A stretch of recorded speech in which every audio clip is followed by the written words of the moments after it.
আজ আমি তোমাদের একটি অদ্ভুত ঘটনার কথা বলবো। এমন একটি ঘটনা যা শুনলে তোমরা হয়তো বিশ্বাস করতে পারবে না। গত মাসে আমি পুরনো জিনিসপত্রের দোকান থেকে একটা প্রাচীন আয়না কিনেছিলাম। দামটা খুবই কম ছিল, তাই আর দ্বিধা না করে কিনে ফেললাম। আয়নাটা দেখতে খুবই সুন্দর, কাঠের ফ্রেমে তৈরি, নকশি কাজ করা। কিন্তু এর পেছনে যে এত রহস্য লুকিয়ে আছে তা কে জানতো। প্রথম দিন থেকেই অদ্ভুত ব্যাপার শুরু হলো। আয়নার সামনে দাঁড়ালেই মনে হতো যেন আমার প্রতিবিম্ব নয়, অন্য কেউ আমার দিকে তাকিয়ে আছে। একজন বৃদ্ধা মহিলা, পরনে পুরনো ধরনের শাড়ি। তার চোখে যেন অনেক কথা, অনেক বেদনা। দিনের পর দিন এই অদ্ভুত অনুভূতি আমাকে তাড়া করতে লাগল। রাতে ঘুম আসত না। মাঝরাতে মনে হতো কেউ যেন আয়নার ভেতর থেকে আমাকে ডাকছে। আস্তে আস্তে এই অবস্থা অসহনীয় হয়ে উঠল। শেষ পর্যন্ত গতকাল রাতে সিদ্ধান্ত নিলাম আয়নাটা ভেঙে ফেলার।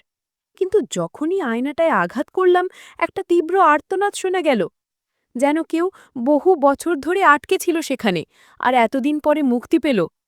সেই রাত থেকে আর কোনো অদ্ভুত ঘটনা ঘটেনি, কিন্তু এই ঘটনা আমাকে শিখিয়েছে যে প্রত্যেকটা পুরনো জিনিসের পেছনে একটা গল্প লুকিয়ে থাকে। কখনো কখনো সেই গল্প আমাদের কল্পনারও বাইরে। তোমাদের কি এরকম কোনো অভিজ্ঞতা আছে? কমেন্টে জানিও। আর হ্যাঁ, এরকম আরও রহস্যময় গল্প শুনতে চাইলে চ্যানেলটি সাবস্ক্রাইব করতে ভুলো না। ধন্যবাদ।